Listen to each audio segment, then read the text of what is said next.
All right, ladies and gentlemen, hello and welcome back once again to the longest running show in the world about data. It's called DM Radio. Yours truly, Eric Kavanaugh, here in year 18 of DM Radio. And folks, it's so interesting.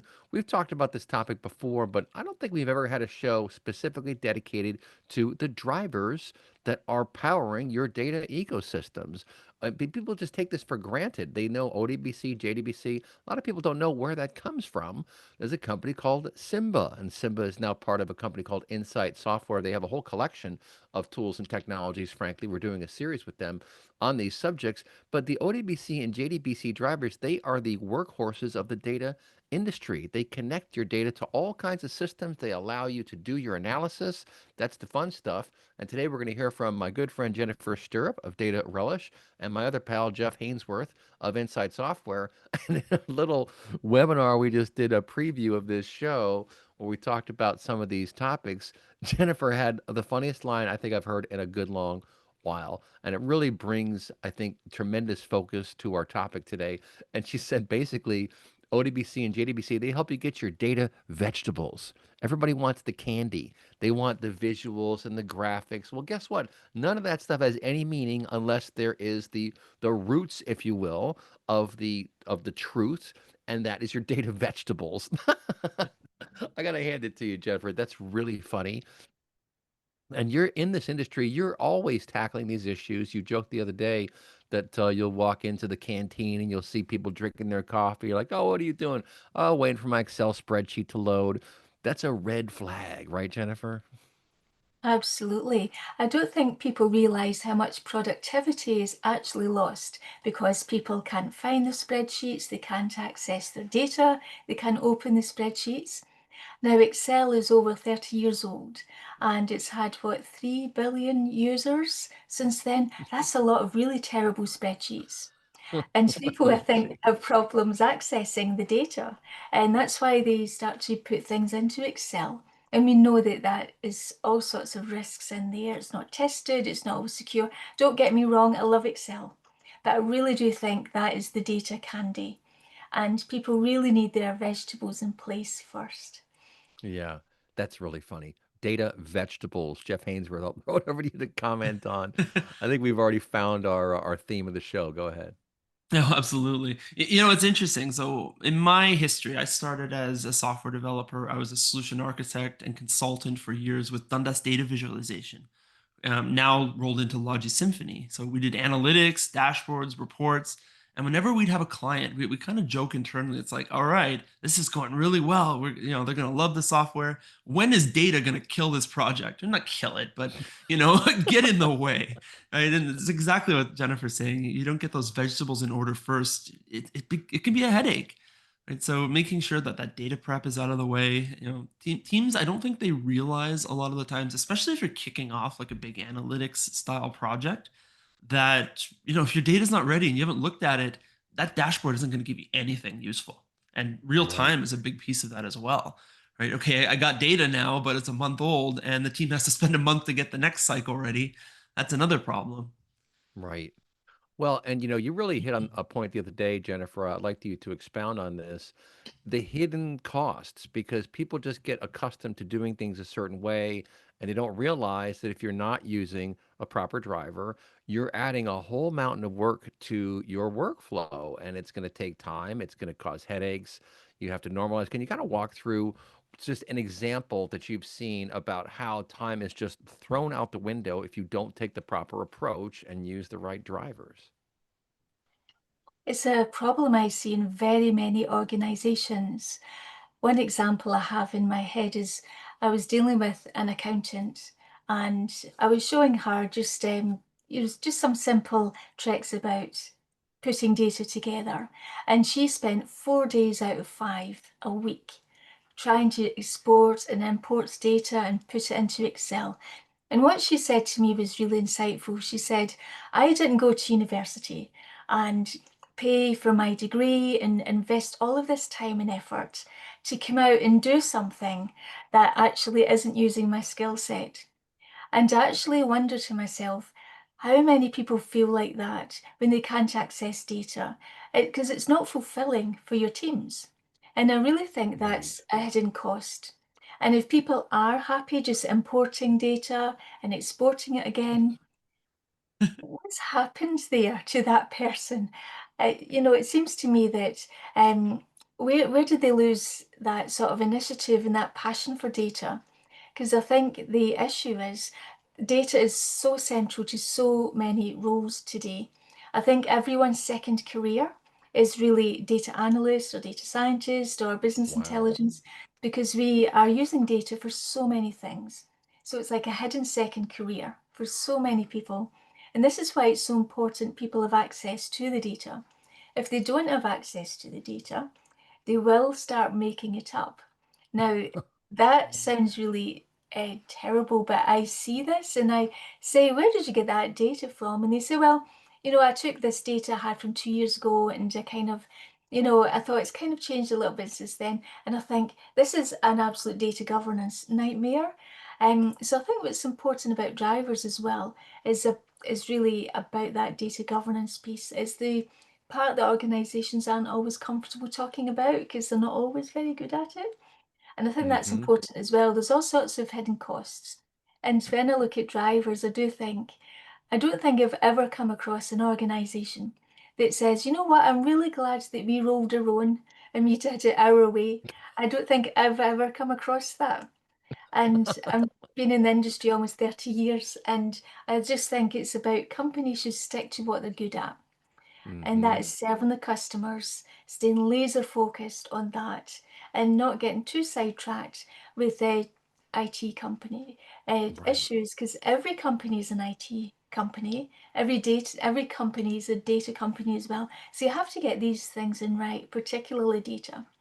So Yeah. it's a topic I'm very passionate about. I could talk about that all day. That, I Jennifer, I mean, love what you said go ahead. about. Oh, sorry, Eric. Go ahead. No, you go ahead.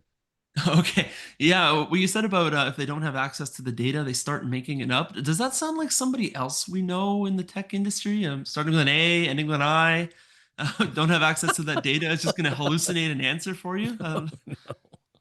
I Yeah. definitely think that is a place, and I guess I keep coming back to AI because I think that's the next frontier here, right? Analytics, definitely, people use it all the time, but as we start getting more of these RAG applications starting getting out there, data access is going to be a big issue for them, and Hmm. I'd rather them not make up that data. Yeah, Yeah. Well, that's a really, go 100%. ahead. Yeah, Oh, you go sorry, ahead, I'm Jen. just thinking 100% because a lot of these AI solutions are built on knowledge bases. And the knowledge base is made up of the data. Obviously, you've got business user input of how that knowledge base is constructed. But how important is it to get the data right? Because if you're training your AI on data that's faulty or people can't access the true data that they need, then AI is not worth anything, really. It's maybe a vanity project, which is a whole other topic. But it, people have to be confident in their AI. But if they're not confident in their data, how can they be confident in their AI? And I think that's something organizations don't always consider. And I think that's why drivers are helping to make data easy. If people are really focused on AI, you want to try and pick your battles. And I think that picking the right driver, getting access to the data is so important because it's one less battle you have to fight to try and really implement good AI because it's not as easy as everyone seems to think. I don't know what your thoughts are on that. For me, it's your point earlier about cost. I found very interesting, right? You mentioned that there's a cost to doing this. Well, there's also an opportunity cost to projects, right? And I see this a lot on the data and analytics side of things, right? Let's say your timeline looks like X, right? You've got 100%. I maybe have 6 months to work on this, and the data connectivity and access and prep and schema mapping and performance optimization and everything. Well, that took 5.5 months out of our 6 months, and then now we're out of time. So what happened to my dashboard? I essentially probably just threw self-service at it and said, go solve it yourself. Instead of just building that perfect, give me the answer I need, don't make me work for my data type of visualization solution that I think we really all aim for. And I'm not trying to say self-service is wrong in any way whatsoever, but it has its place for people who need it. I don't think it should be the short end of the stick because I ran out of time.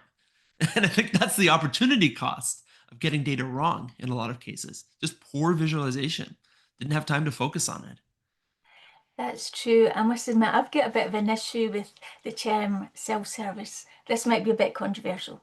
And the reason for that is most companies, I think, most people don't actually want self-service. Coming back to our food analogy, what they want is silver platter. So, you go to a fancy restaurant and it's silver service. The waiter is not breathing on your food. He's got silver platter. He's serving your food just the way that you want it. And if you're not happy, then it gets sent back to the kitchen. And I think organizations want that with their data. I think self-service is a great term, but there's only a certain group of people in organizations that need it. And I think actually what data access does is help you to have silver platter and also self-service as well. So I don't know what your thoughts are on that. That's the way I look at it. I definitely have a thought. We went through this whole mind, exercise. Do we have self-service? Well, what we actually determined is it's not self-service people want. We called it silver service. It, as you suggested, served up on a silver platter. It's taking that self-service a little bit down the road, getting it in a better place, applying that governance and everything, which, by the way, a driver gets you like 90% of the way there. So yeah, I'm 100% on board with what you're saying, Jennifer. I love that silver service. And you make a really good point. Self-service sounds great, but you need a ton of data governance in place. It's like that old concept of simplicity from the outside actually has a lot of complexity underneath. And to make it simple, you really need to focus on getting everything right. And the self-service environment, it can be good for power users. I think that's the key is power users, you want them because they know how to responsibly get access to this data and responsibly play with it and do things that are useful. But to just rely on self-service for, for BI for the masses, I think that's the recipe for disaster, right, Jen? Absolutely. I think organizations are realizing now how important the data is. Peter Drucker, the management guru you've probably came across, he said Hmm. an interesting point about culture eats strategy for breakfast. I would add to that and say actually bad data has your company for lunch because I really think that it's so important that organizations get that in place. And it's not just like an entity on its own. Data is part of the business ecosystem. And if people can't access it, it really is such a terrible thing for the organization, to be honest, because they're missing such a valuable part of what could make their organization successful. You don't get a real sense of what customers are telling you unless you have good access to the data. And ultimately, Hmm. if you're not hearing that voice of the customer in data, then you're not really serving the customers properly because you don't know what they're trying to tell you. So that's how customers talk to you, isn't it? It's really through the data. This is what they're buying from you. This is what they're saying about you online. And it's really about having your ear to the ground and listening to what the customers are actually telling you.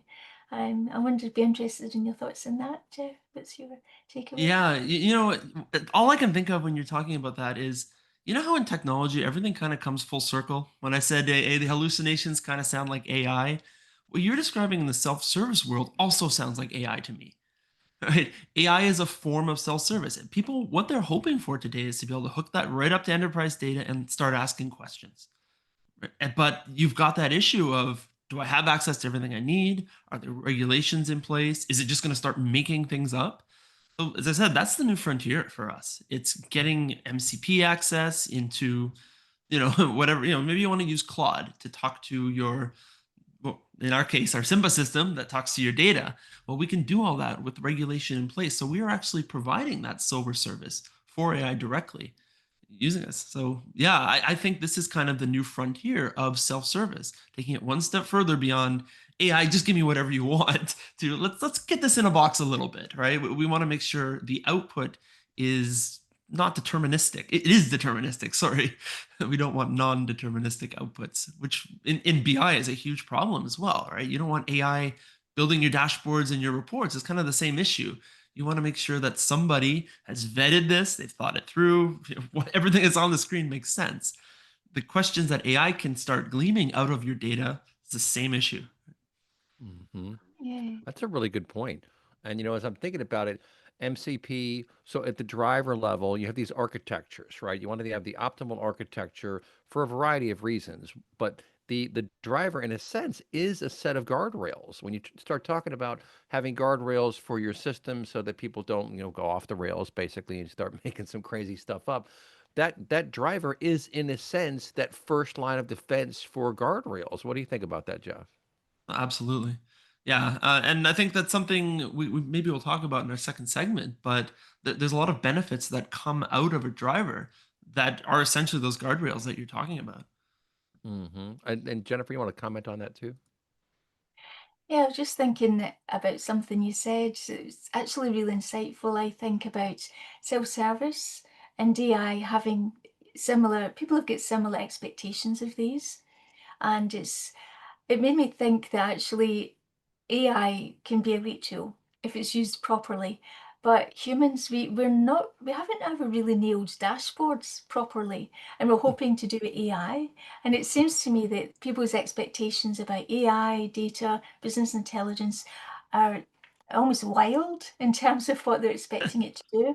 I'll give you an example. Someone complained to me and she said, I asked ChatGPT to write me an ebook about migraines and it was terrible. And I said, so what did you ask it to do? I said, well, I asked it to write me an ebook about migraines. And I said, okay, did you just tell it an audience or how long it was to be or a structure? No. They just typed in a one sentence, write me an ebook on migraines. And I think what we do is we have these wild expectations. But again, coming back to the earlier point, data vegetables are so important. The access is to be there. And we have to protect people from themselves. Because it's because they will do things like type in 5 words and Right. expect AI to magically do everything. It's not going to That's do funny. that. And Yeah. with business intelligence, we're still struggling to really get dashboards together that are robust and safe and really powerful and insightful and all these great things. And I say Right. that because I see this all the time. People haven't got the Yeah. building blocks in place. You got to walk, crawl, walk, run, right, folks? Well, don't touch that dial. I'll be right back. You're listening to DM Radio. All right, folks, back here on DM Radio, your host, Eric Kavanaugh, with Jennifer Stirrup of Data Relish and Jeff Hainsworth of InsightSoftware. And we're talking all about the foundation of data management, which is the driver. I'm all excited because I thought to myself, like it really is a foundational set of guardrails. MCP is another part of the stack here. And I'll just throw out real quick before we get into the weeds a bit. What I think is the ideal architecture. Yes, you want the driver at the base, ODBC, JDBC. You want your MCP protocol, and ideally knowledge graphs. I'm a big fan of knowledge graphs because as you use these AI engines, you have to understand they are incredibly broad and very unwieldy. And so the more context you give it, and this is kind of what you were talking about at the end of the last segment, Jennifer, the more context you give these engines, the better a job they're going to do. The more data, the more guardrails, the more contours you provide, the more granular it's going to get, and then they can work very, very well. But a lot of times, context is just presumed. Like with your example of this person, oh, give me a book about migraines. Okay, you didn't give it anywhere near enough context. All that context is in your head, but what you need to do is express that explicitly to get you there. So with that as a foundation, maybe Jeff, I'll throw the mic over to you and kind of talk about your real world experience in this space and how it has kind of shaped your understanding. And again, this is all context. Everything we talk about on the show is de facto context, but we have a ton in our heads. The AI agents don't. Okay. And so you have to give them the context so they do their job. But Jeff, take it away. Yeah, Jennifer, I would propose that the AI system got it right on that book about migraines. The book was intended to give you the migraine, though. It just didn't. There's a slight twist there That's as you're funny. reading it. Anyways, yeah, I did want to tell a quick story that I ran into that really kind of painted the picture of why this is important. So, in my past life, I was a consultant, I was a solution architect, and we were going up against a competitor and implementing dashboards and reports on top of Jira. So I was kind of brought in at the end of the scenario, said down to 2 vendors. And what our team had suggested is, oh, don't worry, Jira has I think it was SQL, may have been Postgres, doesn't matter. it has a standard database backend. We'll just connect to it via SQL, and you'll have access to everything. Right? Well, we did that. We could connect to it. But what happened when we opened the covers? Well, everything, all the tables were basically stored as GUIDs. You couldn't read anything. So you'd have to like plow through data. You could spend months trying to find it. It's like, okay, this table's GYZ, blah, blah, blah, blah, blah. Let's see what's in it at least. Oh, it might have my customer information. Well, not from Jira, but you get it. The mapping was an absolute disaster. So the ease of use was a problem. So that was one issue. Yeah, we could query it. That was fine. Another issue was just a performance. So the way they had stored the data, it's all these tables and everything's, novel form, it's all over the place. It was designed for its own use. It wasn't designed for a BI tool or a human to come in and use those tables. So again, I needed a map to use this thing. Long story short, we lost the deal because our competitor had gone forward with a driver for Jira. And that driver solved like a whole whack of issues that, well, our product was better. Like we were hands down winning this. We were the favorite vendor. But because of that ease of use friction that happened with the data connector, had I gone through with a Simba driver, and honestly, they probably did. Simba wasn't part of the fold at the time. We would have easily won that. But what does the driver give you? Gives you SQL querying. So if it's REST API, it's a SaaS application, you can still talk to it via SQL, just like I did trying to go to the SQL backend. So same, that's great, right? You've got the schema discovery. So it can map it out for you and present tables that are now human readable. So I don't have to worry about all that. Where do I find anything? This is a disaster. I can't even speak to this thing, right? Metadata discovery, same deal. What does this column mean? What are these fields, right? We've got something called query pushdown. So we don't rely on the BI tool in this case to sort of join everything in memory. If I'm given table A, table B, and then the BI tool has to kind of do the work to mash them together, that's a performance problem. The driver can handle that. It can push all that work back down to the database. Let the database do what it's great at and serve up that performance. So that's another one. We have security integration out of the box. If I'm going around the back door into the SQL database, I have to have someone give me SQL security access, and that's a problem. That's potentially a backdoor. I don't want random users popping up in my SQL management studio just so I can get data access there. So the driver can help that as well. We can go through. Finally, standardization, right? The driver would have worked with any BI tool because we all use a common interface, ODBC, which, by the way, Simba actually helped write the ODBC spec about 30 years ago with Microsoft. Now it's continued, a couple months later, billion desktops are using it. So you have used Simba. There's no way anybody here has avoided it. It's just been behind the scenes. So yeah, long story short, driver would have saved my life. We would have won the deal. Wish I had gone with it, but it is what it is, right? Good learning. Well, and it is this universal translator, and Jen, I'll throw this over to you. That's really important in the data world because guess what? There are countless BI systems. Think about it. I remember 20 odd years ago, I was working at the Data Warehousing Institute, and I interviewed a guy named Dr. Michael Stonebreaker. A lot of people know who he is, the godfather of the modern database. And he was pushing this mantra of one size does not fit all. And what he was talking about is back then, everything was relational. Relational had won the day, but his point was, look, there are use cases for other database formats like Vertica, vertically oriented, because the columns are all the same, so they compress better. It's better for analytics. So depending upon the use case, you want a different kind of database. And since then, think about it. Back then, there were maybe 25 database technologies. Now there are like 300, I think, or 400 if you look at it.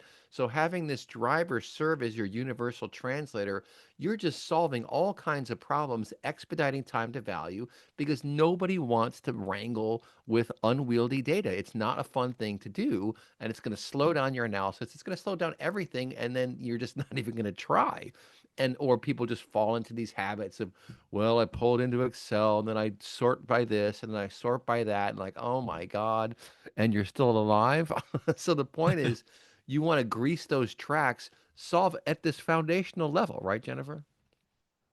Yes, because one thing that's really important in an organization is a data translator, someone who can take the data and translate it to the business. What does it mean? and how does it apply to the business, and what decisions and guidance can the business take from the data. But to have a data translator, you do need that universal translator in place so that they can use the data translator needs to be able to expose the data and explain it to people. Now, what usually happens is when I'm collecting business requirements, people will say things like, I don't know what I can have in the data sources, so I don't know what I need. And what they tend to do is in these situations, they don't say it like that. What they say is, I'll have every column in every table for the last 5 years, and I want to be able to print it. And then I'll say, well, let's break that down a little bit. And what they're actually meaning is, I don't know what I don't know. I don't know what I want. And so give me everything and put it into Excel for me. And that's, I think, why organizations rely on spreadsheets so much, because they don't know what is in the databases. And organizations have probably got lots of databases all over the place. And I think what's important about the drivers is they offer that universal translator.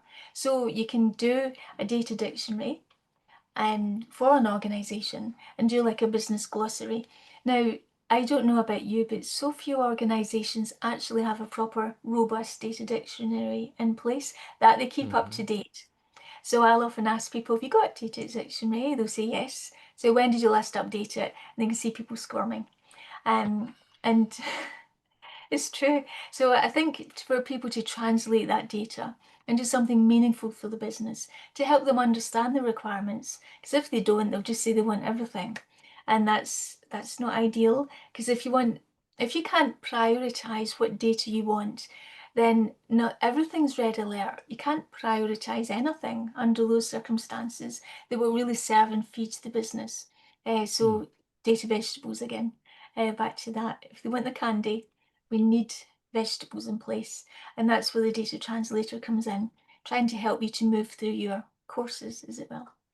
Wow, that's really interesting stuff. I mean, and I'll just throw it back over to Jeff. You talked about schema discovery, metadata discovery.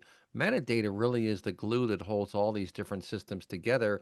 And to Jennifer's point about getting to what you want, metadata will help grease the tracks to get you there. I want to understand this set of data and match it with that set of data. How do you do that? That's metadata management, basically. So this gives you another window, again, into expediting the process and being able to sort through things instead of just having like a gigantic pile of Legos. You have this ability to kind of sift through and look at all the red ones, all the yellow ones, all the shapes of this kind, the shapes of that kind. I come to this idea because my daughter is doing a big Lego thing upstairs, and she went and the metadata was wrong at the store. It said $129. I went to the counter. It's $229. I'm like, $229 for a giant Lego thing? I almost died. I was like, well, what am I going to do? I got to bite the bullet here. But the point is, it allows you, this driver, it gives you the functionality to very quickly move through and understand, what do we have? Is it valuable? Is it not valuable? These are important decisions to make as you're moving forward trying to analyze your organization, right, Jeff? Yeah, don't step on the Lego too. Don't step on my Right, that's metadata. right. Cause a That's problem. right. Don't step on my metadata, please. That's Yes. funny. Yeah, and it's kind of like it doesn't have to be a one-to-one thing, right? In your source database, it could have 50 tables because it has to be designed that way because it's good for the parent application. But a Hmm. driver can just bring all that together. Maybe you're only serving up 10 tables. I mean, that's all I really need to do any real reporting on it. But the point is, we or somebody who's built the driver has taken the time, understands what actually we can get out of this data source, and just mapped it all nicely for you, right? So it's kind of like, here's your menu, sir. How would you like it?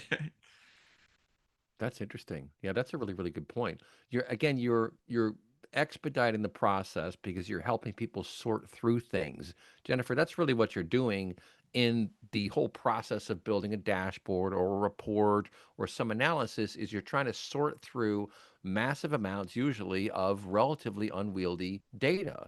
And so to do that, you want all the assets at your disposal. You want all the tools at your disposal. You want to be able to quickly pivot and change your mind about something and not have that cause like 2, 3, 4 day delay in your workflow, right?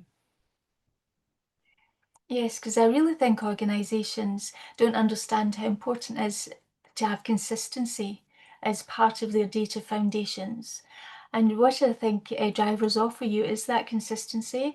An example I had, I was working with a very old legacy system database, and that exported data using pointers rather than column names. And it was a very old system. In fact, I won't mention who it is, but the vendor actually told my customer, if you reboot that, we're not sure it will come up again. And it's also a fire risk. So you really need to get the data off that. So that's where I come in to try and get the data out of that. Anyway, talk about terrifying. But what the person looking after the legacy system didn't realize was that unless it's consistent and you're exporting the data consistently in terms of things like column names and data types, things are going to fail down the line. So everything was failing at the very start because the drivers, there wasn't a driver for this particular system. It was so old. Sorry if I'm sounding bitter, but it was quite a difficult experience. But the consistency was really key because organizations, when you're dealing with data, dealing with databases, it's the consistency in terms of column names and data understanding of the technical apparatus as well as the business perspective really means that you can start to make value from the data. I think that's what drivers give you is consistency. It's so Right. important. That's another great point. That's exactly right. And I'm thinking to myself because I'm in the business, and so I think about this stuff all the time. And Jeff, I'll throw it over to you. Everything is a runtime. If you get right down to brass tacks, like everything you're doing in the world of computing has a runtime. And what the driver does is optimize that runtime for otherwise fairly complex tasks such that you don't waste all day long. It's like, moving one Lego all across the house at a time, back and forth, back and forth. It's not a very optimal runtime. So the drivers actually get into the weeds and understand this database schema versus that application schema versus this database schema. All that stuff can be rationalized and reconciled. And that's why you're able to save so much time. We got 40 seconds. Go ahead, Jeff. Yeah, and I may sound like a broken record here, but who else needs this nice, consistent schema? Your AI Yeah, system. that's right. Absolutely, because it's the same problem, right? You point AI at something that's just a field of landmines. What are you going to get out of it? It's the exact same problem. So, one of the Yeah, things that we're it's actually working on behind the scenes now is agentifying a lot of this work. We connect to a data source, we have our agents do the cleansing, get it prepared, use that data coming out of that driver, and then serve it up. Something that AI can actually use. It's got the guardrails in place. Someone can look at it. You get your descriptions in there. So now the result is more deterministic rather than just getting wow. random out of it. Yeah, that's really good stuff. Let's pick that up after the break. We'll be right back, folks. You're listening to DM Radio. Another story here, but yeah. All right, folks, back here on DM Radio, talking to Jeff Hainsworth of InsightSoftware and Jennifer Stirrup of Data Relish. And we're talking about drivers and optimal run times and saving yourself time and effort, consistency. That's what AI needs. AI needs a lot of data, and it needs it right now.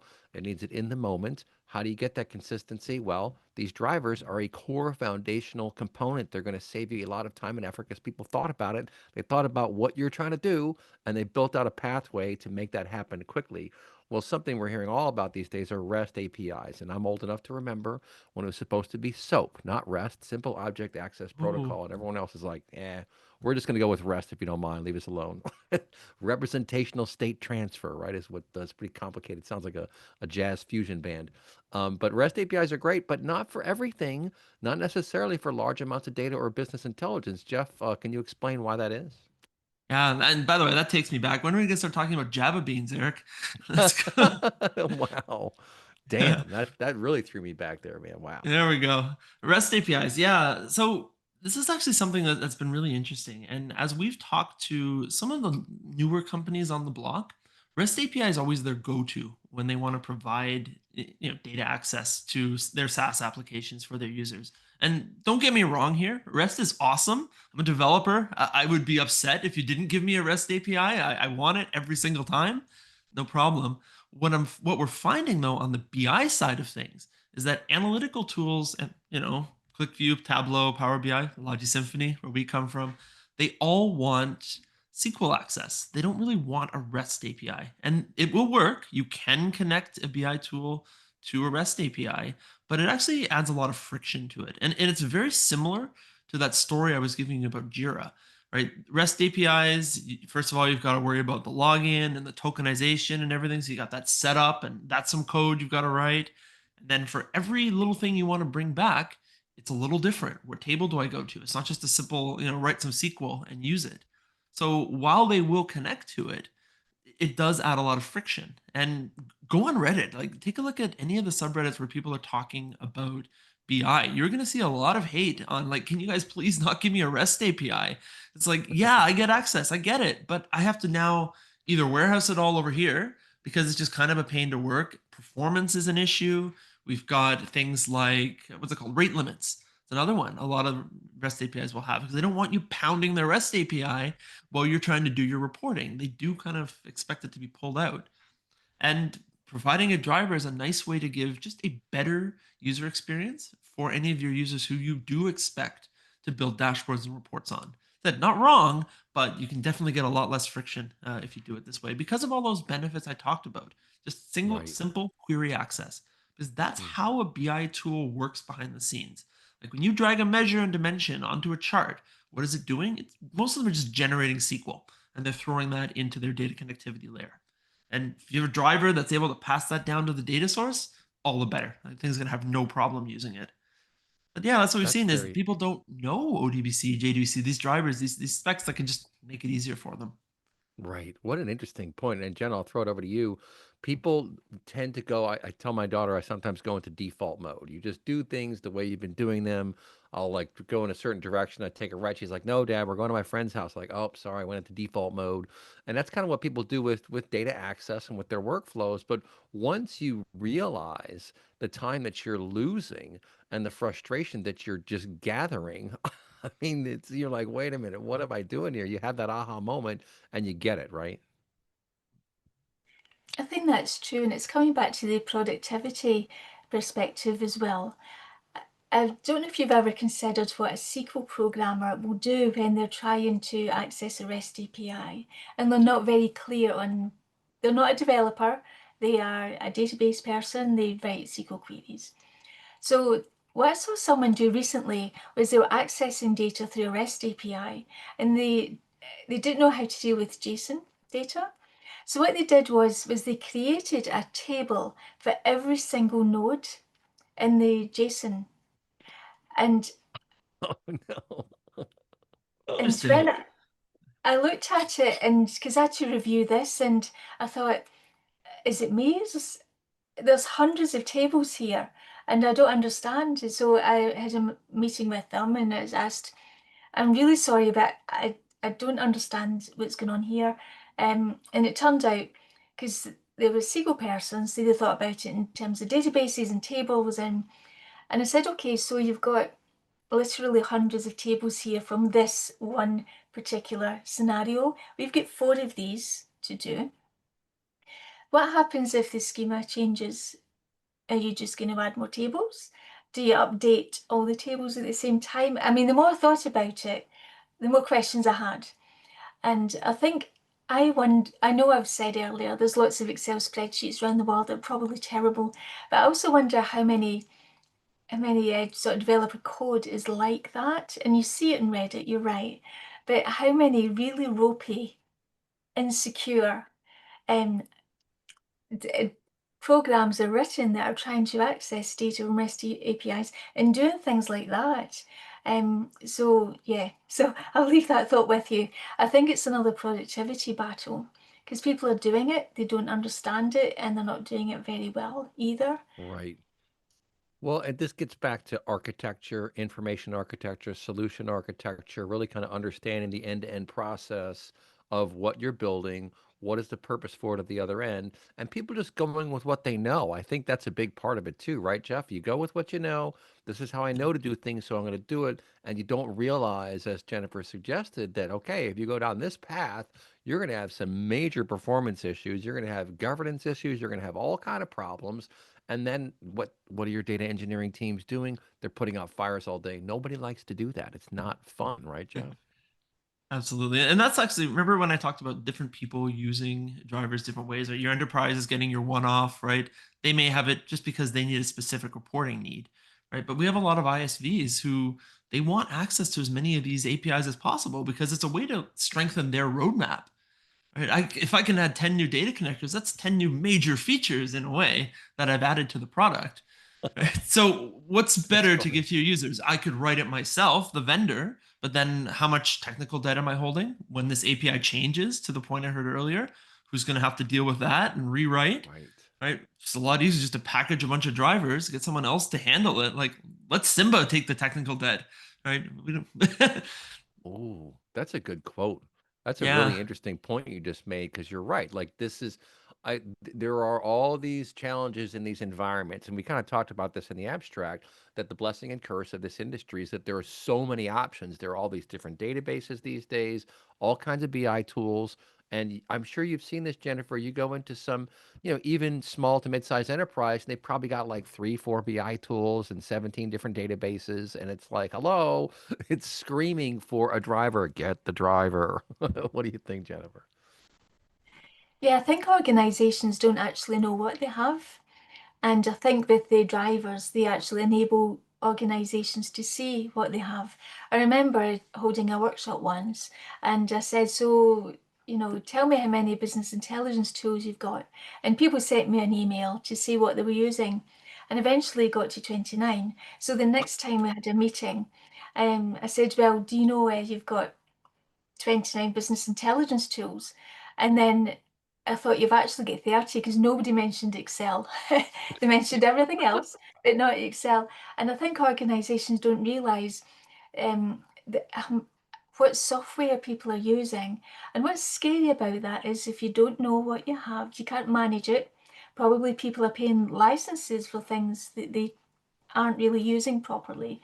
I was an enterprise architect for an organization and I was given a proposal for a company who were selling my customer £30,000 worth of software and they needed all these servers and everything else. And I said, why do you need this? And they said, well, it does a heat map and we'd really like to have a heat map. So I had to say, look, you've got 29 other Excel tools. We're not spending £30,000 on something to get you a heat map. There must be another one of those 29 that do it. And then coming back to the drivers, it's just like people don't know what they don't have. And if you don't know what you've got, how can you maintain it? How can you support it? How can you look after it?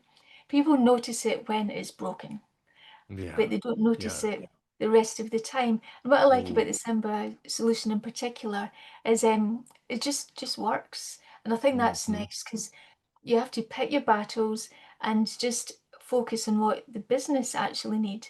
And the more pain you can take away from them, the easier your life will be, I promise you. Right. And the better the morale will be on your teams. I think that's one of the biggest hidden costs is low morale. And when your data engineers are pulling their hair out or, trying to, like I would be doing, that's not good. And so you're behind the eight ball. The business doesn't get what it wants. Everyone's unhappy, and it's this cascading effect. So you got to go shift left. We'll talk about that in the podcast bonus segment coming up next. We'll be right back. You're listening to DM Radio. All right, folks, time for the podcast bonus segment on DM Radio with Jeff Hainsworth of InsightSoftware and Jennifer Stirrup of Data Relish. And, as I think about all this, I'm going to get back to your point, Jeff. All these issues we've talked about with AI and this incredible magnetic pressure coming from the boardrooms trying to pull all that stuff out. We want this AI. We got to get it now. Our competition has it. If you haven't cataloged your information systems, if you don't know what's out there, man, be careful because it's like shining a spotlight on, all sorts of unpleasant stuff. And then that reflects back. And, I've heard some very interesting stories about when you're building AI apps and using synthetic data, which a lot of people do. What I've heard from my developer friends is don't do that because for whatever reason it just latches onto that synthetic stuff and it's hard to untrain. Like you've even heard Interesting. these crazy stories about Anthropic. They're like trying to train it to be bad so they can punish it to make it good and all this stuff. I'm like, what are you talking about? I still haven't quite figured that out. But my point here is that the data, you have to have an inventory of your systems, of your data, of your metadata. If you don't have that, you are just playing Russian roulette throwing AI at that equation. What do you think, Jeff? Yeah, I think a lot of it comes down to who's doing the work, right? Is that whole technical debt that we talked about. You can do it. You don't have to, plug and play a simple solution into this. And I think a lot of times people will try to rush to the work. Like in coding, one of the things we always say is you don't start coding, you start planning first, right? Right? But I think it's almost the same situation. A lot of people, they see a data problem. What do? Let's just throw the data engineers at it. Go solve it. We'll see it next quarter, right? Where it's like, well, there actually was a much easier, much quicker way to deal with this. And maybe if we just sort of step back for a minute, taking a peek at what we have, we could have got there faster. And I'd like to just throw one thing out there. One of the thesis that we have for our data and analytics business unit here within Insight Software is that what we're able to do is we bring your analytics, your decision making to the data, not the other way around. We don't want to drag all that data across and bring it to the tool itself because that's where a lot of overhead is created. Hmm. That makes a lot of sense. Jen, you want to comment on that? Yeah, I think that's a really important point. I think it's about in every data system, you really need a sort of bill of materials almost. If you're building a house, or I'm not a DIY person, but you have your bill of materials, you know what you need to have to get things in place. And it seems to me that drivers in particular should be on that bill of materials so you know exactly what you need. And you can just go and get it, and it will help take care of the rest and put everything else that's in place as well. I think as well, Hmm. coming back to AI, I think security is also important, compliance as well. And the reason I mention that is I was reading that you can actually really hack AI systems by injecting incorrect data into data sets. And what that does is when you build AI systems, you have like an initial training data set. And if you trick that or go back and poison it in some way, then that will affect the whole AI model. And I think Hmm. actually people need to be really mindful of their data. And I know I keep saying this, but they really need a good data platform in place, have a good, robust structure, have that bill of Hmm. materials in place. Jennifer, Yeah, one of the and last go things ahead. that we're seeing a lot right now is an interest in the whole Apache Iceberg side of Mm. things, right? You've got, and our solution to that is our Trino driver gives you access to that very easily, right? Because it's just covered under the umbrella. So, Hmm. how do I put this? If you're looking for a lot more benefits to take your data one step further, Iceberg's really interesting. Some things that really stand out to me is the whole time traveling idea, right? It can actually manipulate where you were, so we're not just doing that whole, what's the term? I'm totally blanking out here. Uh, Cohort analysis type of thing, right? We can actually see what things were like back then. You've also Hmm. got this whole, solidification of the schema, right? One of the biggest things with data is you set up an application. It doesn't even have to be BI. Any RAG application, anything you've written, you start changing the schema. That's the same as kicking the legs out from underneath the table. And the great thing is, Iceberg's starting to solve a lot of that as well. So that's That's definitely been an interesting. interesting one for us, where we're seeing a lot of traction there. Just tons of people. Well, yeah, and then that is an interesting one, and I mean, it's obviously got a tremendous amount of attention, but it's a Mm. bit slower, right? Because you've got this sort of manifest and this JSON structure overlaying all this data. It's good because it gives you access, but it's not quite as fast. And you want to basically use that driver, to your point, again, expedite the process, expedite the drudgery necessary to get at the information that you want to analyze. You want to just have as little time as possible preparing and getting it into that space where you can analyze it. And maybe the last comment I'll throw out there is, and just get each of your quick thoughts here. You keep hearing about shift left, which means going further upstream basically to solve problems. So they're not trying to solve problems all the way downstream. Because if you solve it way upstream, you solve all kind of problems, and you don't even have the problems downstream. Well, the driver is part of that shift left movement, or should be, because you're shifting really down into the not the operating system, but connecting to the operating system, and that's what the driver does, right? What do you think about that, Jeff? Yeah, I think it comes down to letting the database do what it's good at, right? Mhm. One of the things that comes back to is the whole push down query thing that I was talking about, right? Forcing the database to return what I want, let it do the joins rather than serving me up multi-million row tables that I then have to join in memory, causing big performance problems. If we can actually leverage the database to do what it's great at, all the better. Yep. Jennifer, final thoughts from you? Yeah, I think it's important to let the right things do the right job, because I think sometimes people choose the wrong technology, trying to get it to do things it's not designed to do. I think in particular with data, we have to remember the role of users as well, because we can't predict the number of ways that they can mess up data from the operational standpoint. But trying to clear up all of that mess has to be, I think the shift left movement's a good idea. But I think we're still going to battle with incorrect data being put all over the place. And I think with drivers, it's about trying to get that data into a good place so you can clean it up. Because I think we have to accept that users, we always have human in the loop who may not be as careful with their data as we'd like. Same problem Right. we always have. That's right. You have to be a realist in this world. Well, Mhm. folks, look these two excellent vocal supporters of data strategy up on LinkedIn, Jeff Hainsworth and Jennifer Stirrup, Stirrup, of Data Relish. Of course, we archive all these webinars for later viewing. And if you want to be on the show, send me an email, info@dmradio.biz. We'll talk to you next time. You've been listening to DM Radio.